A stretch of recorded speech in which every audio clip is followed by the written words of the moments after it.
Get ready to have the hair on the back of your neck stand on end, because these unsolved mysteries are among the most chilling we've ever heard. Hello viewers, welcome back to yet another video on our channel. Today we will share with you Unsolved Historical Mysteries, the world's most intriguing puzzles. So stay tuned till the end of the video to find out, and let's get right into it. Voynich Manuscript. The Voynich Manuscript is a roughly 250-page book, written in an entirely unknown language writing system.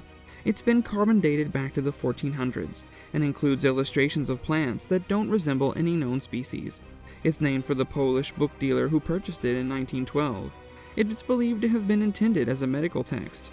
Its first confirmed owner was George Berish, 1585 to 1662, an alchemist from Prague, who discovered it taking up space uselessly in his library.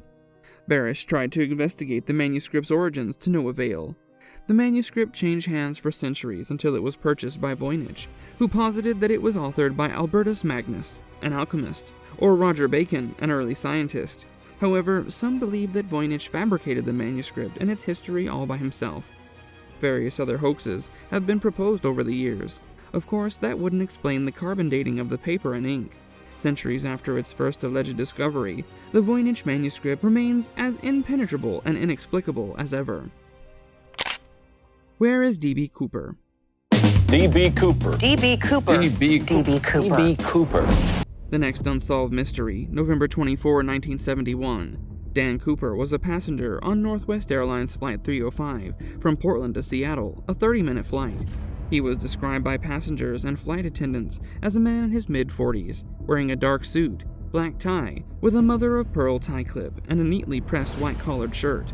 He took his seat, lit a cigarette, and politely ordered a bourbon and soda, for which he paid cash. Shortly after takeoff, he handed a note to a 23-year-old flight attendant who ignored it, assuming it was just the man's phone number. But Dan Cooper told her, "Miss, you'd better look at that note. I have a bomb."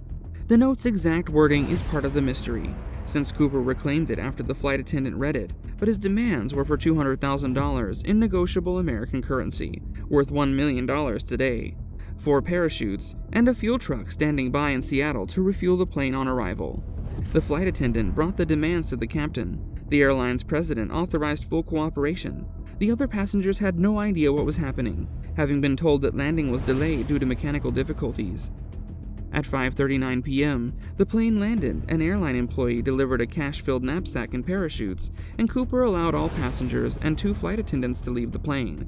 During refueling, Cooper outlined his plan to the crew, a southeasterly course toward Mexico, with 1 further refueling stop in Nevada. 2 hours later, the plane took off. When it landed in Reno, Cooper's absence was noted. Cooper, whom the media mistakenly referred to as D.B. Cooper, was never seen or heard from again.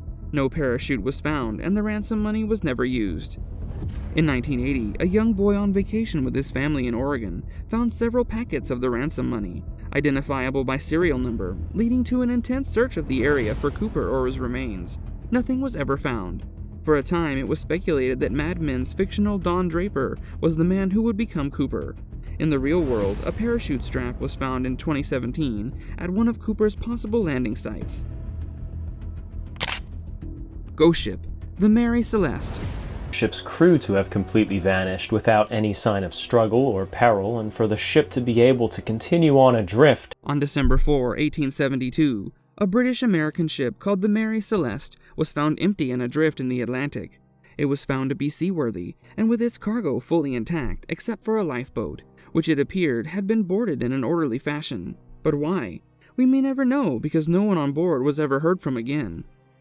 In November 1872, the Mary Celeste set sail from New York, bound for Genoa, Italy. She was manned by Captain Benjamin Briggs and 7 crew members, including Briggs' wife and their 2-year-old daughter. Supplies on board were ample enough for 6 months, and luxurious, including a sewing machine and an upright piano. Commentators generally agree that to precipitate the abandonment of a seaworthy ship, some extraordinary and alarming circumstance must have arisen. However, the last entry on the ship's daily log reveals nothing unusual, and inside the ship all appeared to be in order. Theories over the years have included mutiny, pirate attack, and an assault by a giant octopus or sea monster.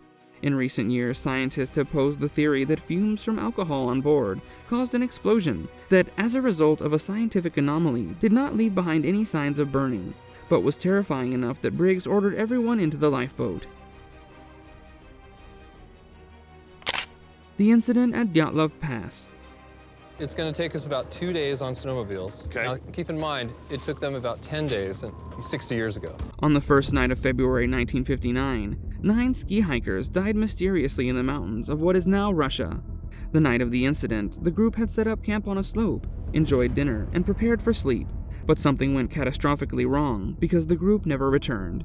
On February 26, searchers found the hikers' abandoned tent, which had been ripped open from the inside. Surrounding the area were footprints left by the group, some wearing socks, some wearing a single shoe, some barefoot, all of which continued to the edge of a nearby wood. That's where the first 2 bodies were found, shoeless and wearing only underwear. The scene bore marks of death by hypothermia, but as medical examiners inventoried the bodies, as well as the other 7 that were discovered over the months that followed, hypothermia no longer made sense. In fact, the evidence made no sense at all. One body had evidence of a blunt force trauma consistent with a brutal assault. Another had third-degree burns. One had been vomiting blood. One was missing a tongue, and some of their clothing was found to be radioactive. Theories floated included KGB interference, drug overdose, UFO, gravity abnormalities, and the Russian version of the Yeti. Recently, a documentary filmmaker presented a theory involving a terrifying but real phenomenon called infrasound, in which the wind interacts with the topography to create a barely audible hum that can nevertheless induce powerful feelings of nausea, panic, dread, chills, nervousness, raised heartbeat, and breathing difficulties. The only consensus remains that whatever happened involved an overwhelming and possibly inhuman force. Jimmy Hoffa's dead body. Jimmy Hoffa, the iconic Teamsters Union chief, disappearing in 1975 without a trace. The Teamster Union leader, known for his involvement in organized crime, disappeared in Oakland County, Michigan on July 30, 1975, and was declared legally dead in 1982. The identity of his killers and the location of his body are ongoing mysteries. Police and forensic anthropologists have searched a number of sites in Detroit and Oakland County to no avail. One popular theory was that Hoffa's body was buried beneath Giant Stadium in New Jersey. However, this theory has been debunked. According to the New York Times, on October 25 and 26, 2021, FBI agents visited a former landfill in New Jersey to conduct a site survey.